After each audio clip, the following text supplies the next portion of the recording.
Charna Cassell, welcome to the Empathy Edge. I have been looking forward to having this conversation with you for a while because anybody that can talk about leadership and martial arts and energy all in the same thing is just, it's going to be just such a fascinating interview. So thank you for coming on the show today and also for being able to address an issue I get asked a lot about, which is how to recognize and be empathetic to people having trauma. So this is going to be such a great conversation. Thank you for coming. You're so welcome. I'm really happy to be here. Thank you.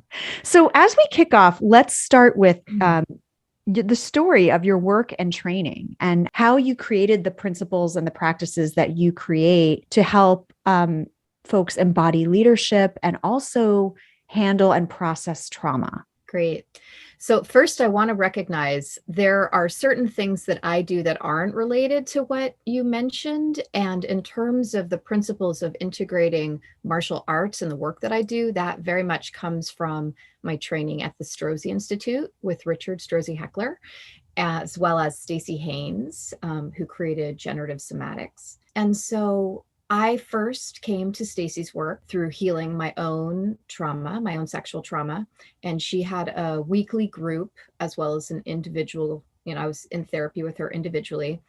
And in that group, we had these weekly practices and we would do these physical exercises. And I didn't understand exactly what we were doing, but all I knew is I would have these big emotional reactions. We would do boundary exercises or request exercises. And I didn't understand what was occurring. And it wasn't until later that I received my training that I got that what was happening was that there were these automatic responses that my body would have that not getting the opportunity to say certain things or have certain reactions during trauma states, they would surface automatically provided with just enough stress, which a physical exercise that you haven't done before does. So in terms of my own work around working with clients, I explained to them that we're going to, you want to learn how to be more grounded in a work environment or a relationship, situation. You want to be able to ask for what you want, or you want to set boundaries or lead more effectively, or have what you're feeling be congruent with how you're showing up, like your values, right? Like, let's say you want to show up as a empathic, grounded leader, but we all have our histories. And when we're in stressful situations, those can take over unless you've trained your nervous system to do something different. Mm-hmm. So the principles of what Richard Strozzi Heckler integrates in his work, which is basically like grad school for coaches. Right. And I wasn't a coach. I started there. I was actually working at Good Vibrations, selling sex toys and doing sexuality education. So right. I was an outlier in my 20s, training there with a bunch of people that were older and, working in corporations, doing in business organizations. But the value, it's like you could train to be an effective leader, but that embodiment is going to show up in your relationships. It's going to show up in all aspects of your life.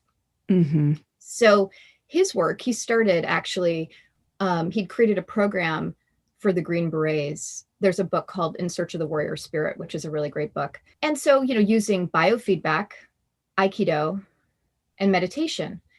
And then the people that, the wives of these soldiers started giving feedback to him about how different he was showing up as a father, how he was more present, how he was more patient, etc. And so they decided to create an organization that would help people be more embodied and more present leaders. Mm-hmm. Right? It's like that came from his work with the military. Right. Well, and that's a really great example of showing how when you this is not going to be a very good psychological term, but when you sort out your own stuff and you start to deal with what's going on the inside, that translates to you being a better leader. I was just having this conversation yesterday with someone who has a difference of opinion with someone that she's in a business with about the first principle of leadership is not about the people you're leading. It's about you and making sure that you know yourself and you are healed because you are bringing that to the group dynamic. So it sounds like they stumbled upon that in helping these folks do what they needed to do. Well, and what you're saying is so important, because anything that we all have our blind spots. And if you have not addressed your stuff, it will inevitably come out in all of your relationships, right? Like whether it's work, whether it's love, whether it's your family, especially your family. And so by working through the body, what you're able to bring forward is unconscious material, incomplete material, right? And then working it through. So the way that that martial arts would work with it is, we do a little exercise, reground and centering in your lower abdomen, which trains your attention and your ability to come back to yourself in a stressful situation, rather than sometimes what we do when we're especially people pleasers, right? You don't want to be a leader who's a people pleaser, because you want to be compassionate and empathic, which we'll get to. But if you're a people pleaser, your center is not inside yourself, right? Your focus is on the other person, and you're leaning over yourself, and you're not fully in your spinal alignment and, aligned with your values, right? So there's all these metaphors that show up in the body. So, and you're off balance, right? Yeah. And so by grounding in yourself, I think of it like, if you're hiking and you go off road, right? And you create a trail, and you step repeatedly on grass. Like the first time you walk on a pile of grass, if there's no trail there, it pops back up. It doesn't really create a new trail. But if you walk repeatedly, you create a new trail. So you're creating a new pathway, which is also rewiring your brain, creating new neural pathways back to center in a stressful situation. And so by repeatedly doing an exercise, the first time it might be actually stressful or challenging. And then by the fourth time you're doing it, you actually have more ease and more relief. I think we call that muscle memory a lot of times. And I speak about that on this show so often, which is about strengthening your empathy. And when you first consciously try, it feels weird. It feels fake. It feels forced. But I always liken it to the gym analogy of the first time you start a workout routine, it's not going to feel good until your body gets used to those movements and gets used to that. And then eventually, hopefully, it becomes just the way that you operate, your operating system. And so it sounds like, with the work that Strozzi, am I pronouncing? Yeah, exactly. Now, that work originally started from sort of creating more human soldiers, right? And then really helping them embody leadership through embracing more compassion and more humanity. Yes.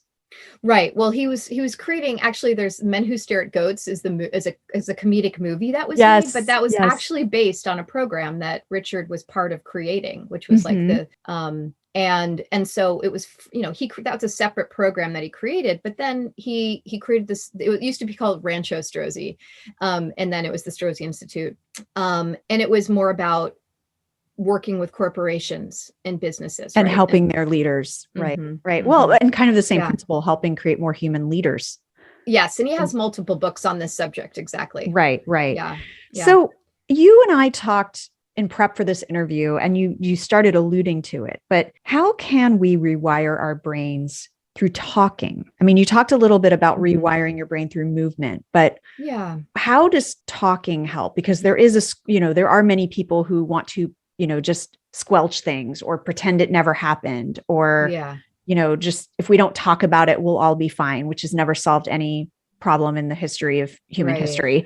But how can we rewire our brains through talking? It's very much through slowing down, I really believe in practices. Consistent repetition is what creates the rewiring, right? Creates new neural networks, like meditation, right? Creating new networks. But in terms of talking, I would say the things that need to be paid attention to are certain language things, right? Like if you say to someone, you always ... right? Or when you're speaking to someone, it's not just what you're saying, but how are you being present with the other person? So often people will go into monologues and look away. If you're not looking at someone, you can't tell if they're taking in what you're saying, and you can't tell what their response is. How much are they actually digesting what you're saying? So there's a practice that the person who's speaking needs to be in, which is attuning, right? And this may or may not be a, familiar term for everybody, to the other person. And there are all these signs that someone could give you about if their nervous system, how their nervous system is doing, right? And it's a useful thing with your lover, with your mother, with your boss or your employee to learn how to attune. Mm-hmm. I know it's not a totally direct answer to your question. Is there something, do you want to ask a more specific piece around? Well, we had mentioned, we had talked about rewiring our brains through talking. And so it sounds like there's more of an art to that than just the talking. It's got to relate to the physicality as well, and the presence in the interaction. And what I'm remembering, we also talked some about is, how do you know when someone you're working with is having a trauma response, right? So there's self-regulation and there's co-regulation, right? And so especially at work, it's, co-regulation is not necessarily the norm, or you may not be doing it consciously. And explain what that is for people. So self-regulation, you can learn how to regulate your nervous system. Our nervous systems either go into hyperarousal or hypoarousal, right? Hyper being signs of that: a dry mouth, sweaty palms, wide eyes, pale or more redness in the face. Usually it's like shoulders up, frozen looking, energy is higher in the body, right? And so that's like anger, anxiety, turn on, think overwhelm in either direction. And hypoarousal is more of a flaccidity, a fatigue, a tiredness. Someone could be feeling anger or grief, or, and be overwhelmed and not be conscious or acknowledging their emotions, and they could go into fatigue. That's happened to me too. You shut down. Absolutely. Especially if there's like a stressful situation at work or in your home, sometimes it's the fight, flight, or freeze. And I always like in the freeze also to just sort of like, I shut down because I literally cannot handle it anymore. And I think this is such an important point, because if you are managing people or working with people, even if you're not personal friends, it's important to recognize these reactions in people if you want to collaborate effectively at work. 100%. And so those two things. So you were talking about self-regulation and co-regulation. So how does that fit into this? Yeah. And so just the last piece of what you're saying, just it's an immobilization response, right? Yes. So here's the thing: is some people in stressful situations mobilize into action, and the people with those styles have a really hard time understanding the animal that goes into immobilization. You're like, get the fuck up. Oh, excuse me. I don't know if I'm allowed to swear. Anyways, but it's really like two different animals trying to communicate, and there can be a lack of empathy or patience because you don't understand. Right. And so self-regulation, that's our responsibility for ourselves, to meditate, to take walks, to learn how to breathe differently. Learning how to breathe is the most direct way to change your mood or state. And so then co-regulation is, how can I be attuned to you and know you well enough and get enough information to know how to support you when you're stressed out, right? And so for one person, it might be physical contact, which is a weird thing at work. We can talk about that. Another person, it's space and patience and being like, whatever you need, I'm here, but I'm going to give you all the time and space you need. I'm going to go over here. Right. You can check back with me. So co-regulation is suggesting that it's like it comes from even the idea of being a parent and holding an infant against your body. Initially, ideally, you're grounded and calm, and their little nervous system is being run through your bigger nervous system. Right. And so that forms a secure attachment and feeling of safety and resilience. And without that, it creates a bunch of other things that we won't get into right now. But in terms of being at work, your own ability to feel your own emotions is directly correlated with how much capacity you have to be with other people's experience, right? So you really have to do your own work if you want to be a solid empathic leader. And because if you don't, and someone is going through something, which we're all going through a global experience right now, and then it brings up all historical trauma for people, And it may not seem logical, but this is how trauma works, right? It Right. has and so if you're sitting with someone and you're wanting them to be a more productive human in your business, being able to give signals with your own face and your own body, and also regulate your own nervous system, right? Maybe you're impatient, frustrated, they've missed a deadline. How do you ground yourself and calm yourself enough? And also pace, right? Speaking, this kind of goes back to what your original question was. If someone is in a trauma response, or even not, right? If you speak to them loudly, sharply, or use sharp hand gestures, that is activating their amygdala, which activates their fight flight response. And their brain perceives you as a threat. This happens in our house all the time. I have to say, it's so funny because I have, my husband's Scottish. He's from Scotland. I'm from an Italian family. And yeah. And we're constantly having a battle of like, he's like, why are you yelling at me? And he starts to get defensive. And I just think I'm being excited, or I just think I'm just being passionate about something. Right. So it's that misunderstanding. Now carry that forth into the workplace where you might not say, why are you yelling at me? You might just respond in a negative way because you don't feel like you can talk to that person, or you don't feel like you can say anything to that person, or maybe that person is your boss and you can't say anything. So it's just interesting how that can get misconstrued because of these different types. And so what I hear you saying is just that effective leadership is really about taking a moment to recognize how the other person is looking, talking, reacting in the moment. And that kind of leads to, the issue we wanted to talk about, which is how you can recognize trauma. Or when someone is being triggered by something. Is that a good sum up of kind of what you were just describing? Yeah. And I think another important piece that you just brought up with that anecdote is cultural difference and cultural communication style. For sure. I remember I worked at a Thai restaurant in college, and my boss would scream. And that was just her cultural communication style. The people sitting in the restaurant were always asking me like, are you okay? Are you being abused? And I'm like, no, I'm totally cool with her. She's fine. But it's that their nervous systems were being triggered by the sound and tone of her voice. Right. So where your history, like anger and threat, and this is not a good situation. Whereas you're like, no, that's just the way she talks. Right. Right. Which, maybe coming from my own family, I also had more connection to Thailand. My dad lived in Thailand, that there's more understanding. So the more exposure you have to something for good or bad, right? If you grow up in a family where there's a narcissist or, yelling, you might tolerate a boss who's like that. Right. Right. Like you're going to just acquiesce and give them what they want.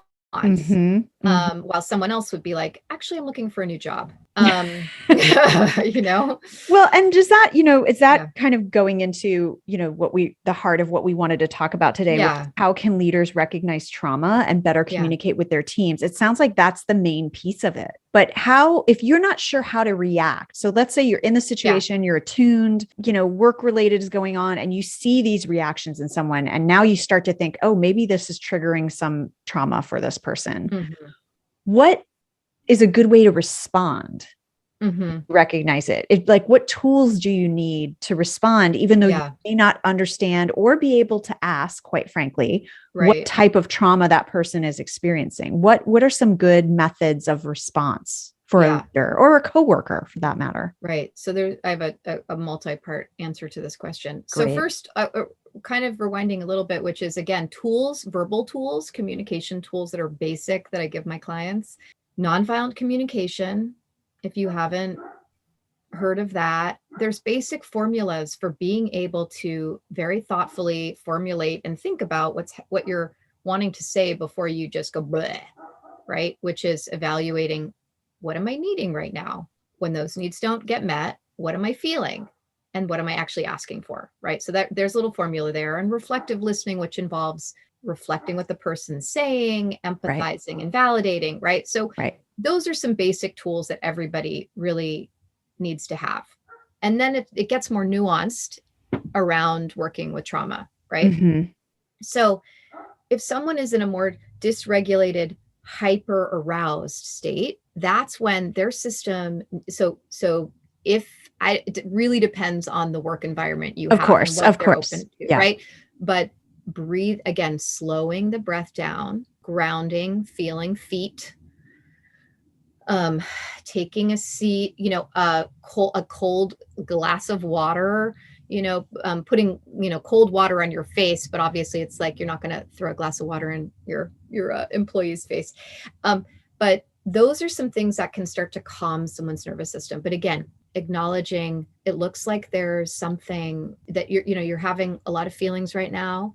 This is, it looks like there's something else that is perhaps going on. Let's take a moment. Let's pause. Let's slow down, right? Mm-hmm. Do you need some time right now?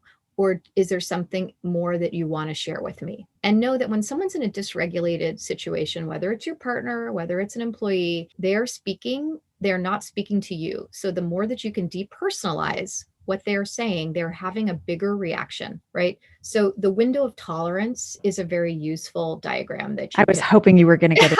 Yes, the window of tolerance. Talk to us. Yeah, and with my clients, I like to call it the window of capacity to be with, right? It's your capacity to be with an emotion or a sensation without getting overwhelmed. And when someone has a history, go ahead. If I can interrupt. Yes. The other person is having some reaction and it's your capacity for being with that person in that emotion. Well, no, that's a great question. I love that you asked that, which is both people have windows, right? Like you were describing with your husband, his window, he might start to get activated because he thinks you're mad at him. And if you're not able to laugh it off and be like, oh, slow down, and be like, no, honey, then in your window, you might also get activated, right? So think of, you can't see me because this is a podcast, but I'm holding my fingers up, like as if I'm going to pinch something, right? And so there's a space between my fingers, and the space is going to get bigger if you have been more resourced and you don't have a history of trauma. With a history of trauma, or, the range of what that can look like. That window is smaller. It gets smaller, so which means it pushes you into overwhelm more quickly and easily. Okay. So as a boss or as a leader, you're sitting there with your own window. The bigger your window is, the bigger your capacity is to not react if someone is speaking to you in an accusatory way or a blaming way, and vice versa. Right? So as a leader, it's really useful to have your own self-regulation practice. You're grounding, you're breathing, low in your belly, relaxing your pelvic floor, which is a way to really ground your energy. Feel your physical body. Your body keeps you in the present moment, and there's less anxiety and overwhelm if you stay in the present versus go into the past or the future.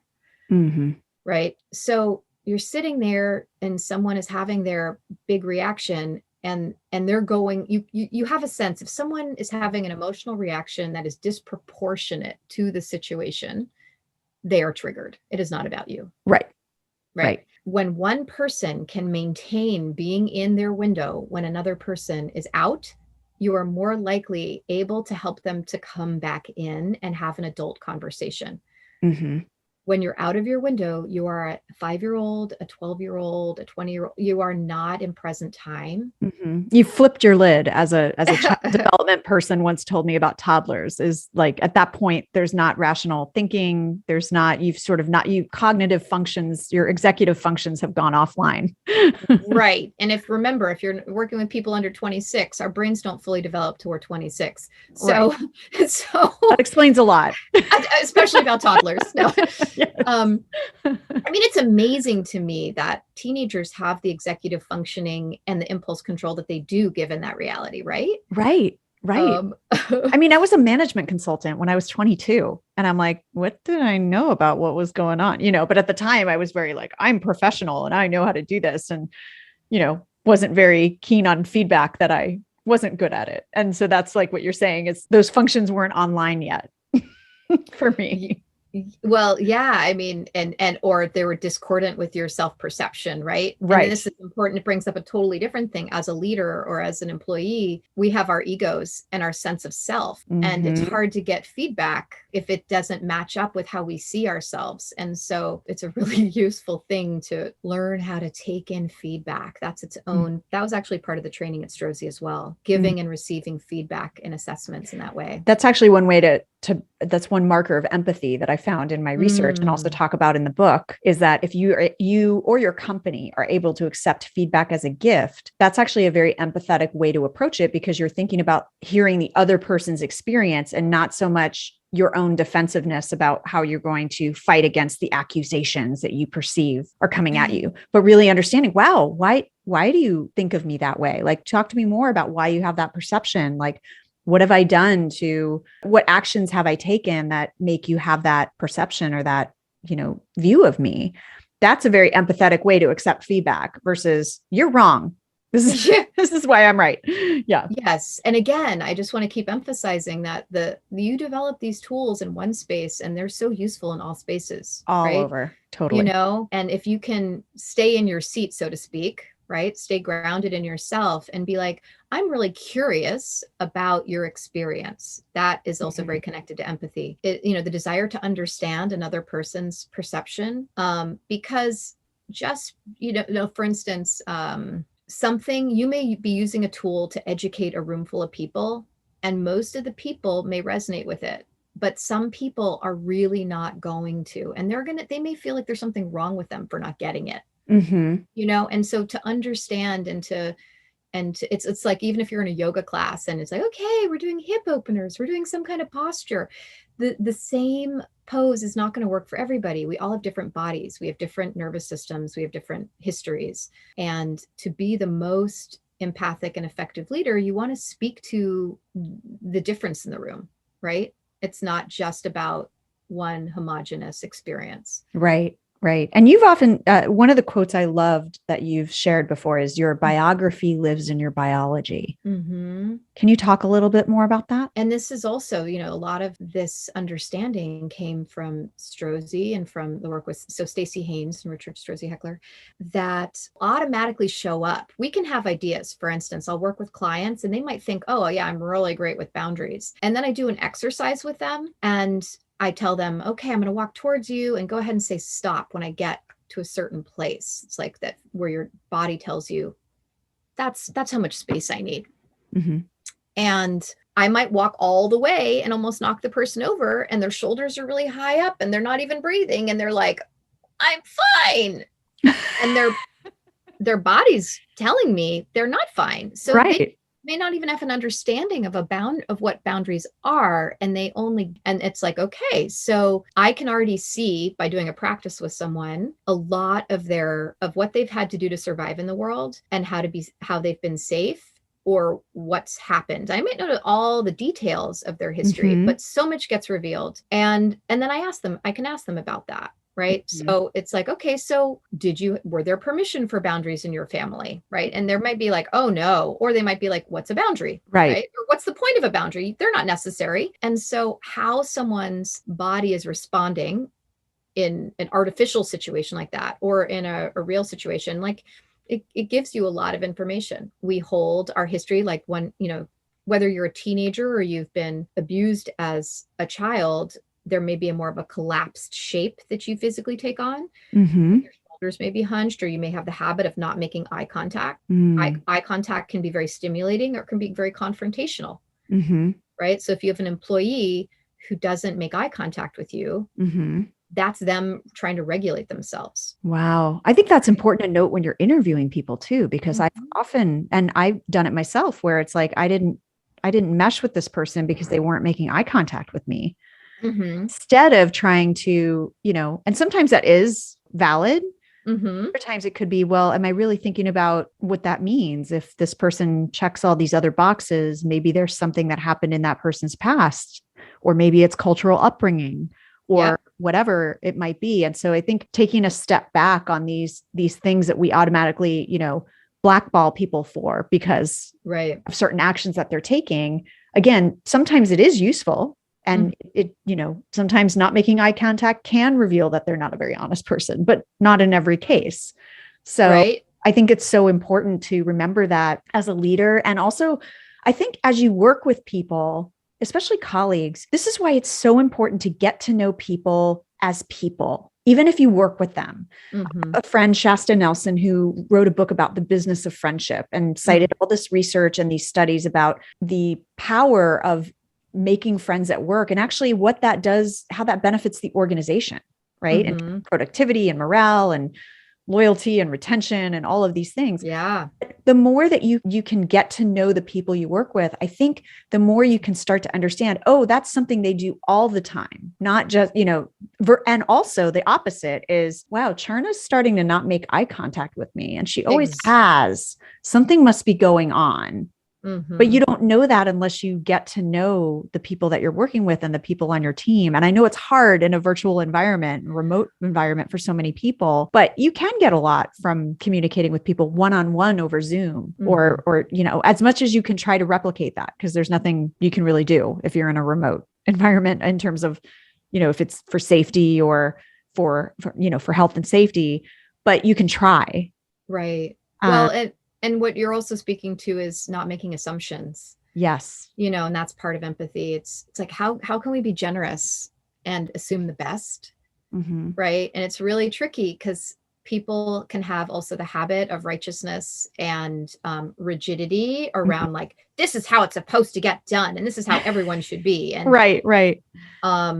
And just know that that's its own, I would say, trauma response, right? That was a kid who had to learn how to be really efficient and effective and productive and hold it all together for the family at a very early age. And righteousness was born. Exactly. And I do want to touch on something sort of as a public service announcement in this podcast is, if you do suspect, or again, I don't want to say assume, but let's say you do suspect that there is some personal trauma going on with a coworker or an employee, especially if behavior has changed of a very serious nature. Domestic abuse, something of that nature, sexual abuse. What is the most respectful and effective way for someone to respond to that? I think a lot of people might say, well, I'm just going to pull that person aside and say, do you need to talk? And I don't know that that's the right thing, right? So in all cases, we talk a lot about, especially with mental health being so top of mind these days, it's, make sure people are okay, check in and make sure people are okay. But how you do that can do more harm than good. Yeah. So do you have any advice for how you can delicately approach, or even if it's just a broader, these are the things you might want to consider before you just go all in and go like, seems like things are going rough at home. Tell me about that, Charna. Like putting somebody on the defensive. Well, and the thing is again, this goes back to what you're saying about if you have a relationship with someone, if you have something that's more formed, or you're in the role of HR, I mean, it really depends on how people experience you. The presence that you bring, if you share a little bit about yourself and you're a little transparent as a leader or as a human, people are much more transparent and likely to share with you, and it creates a level of safety and comfort and humanity versus a lot of the times if someone's in especially something like a domestic violence situation, there's so much shame involved, they don't want it to be seen.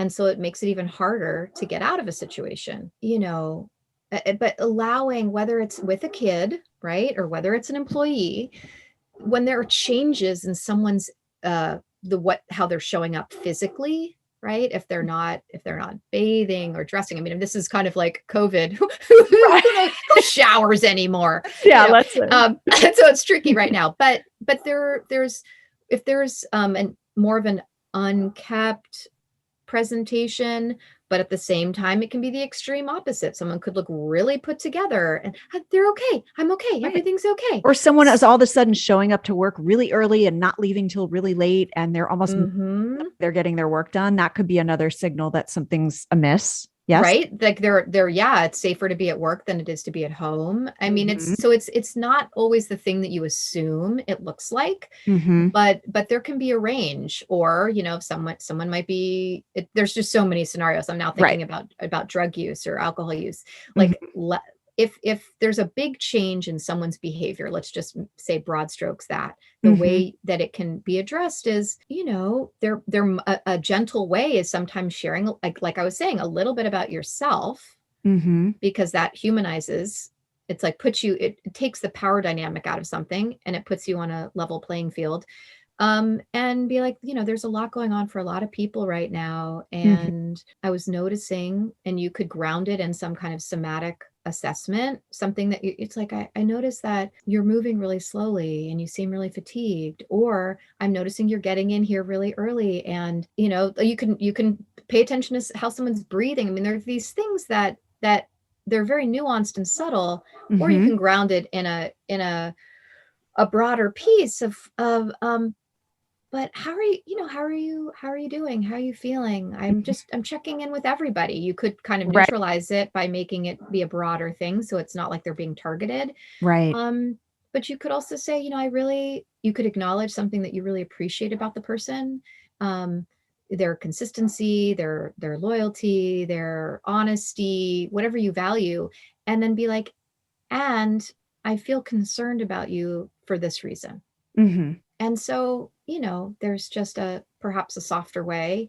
But again, this is where attunement is so important. If you don't have attunement, you don't have a sense of, is this an okay moment? Is this an okay opening? Right. Are they about to get on a call, and is this going to totally unground them and make it impossible for them to conduct themselves? Like, you really need to time things in an appropriate way as well. Well, this has been such good stuff. Thank you, Charna, for these insights, and also for just reminding us again that, when you're working with people, you're working with people, and the theme of this podcast is that we don't just park our humanity at the door when we go to work.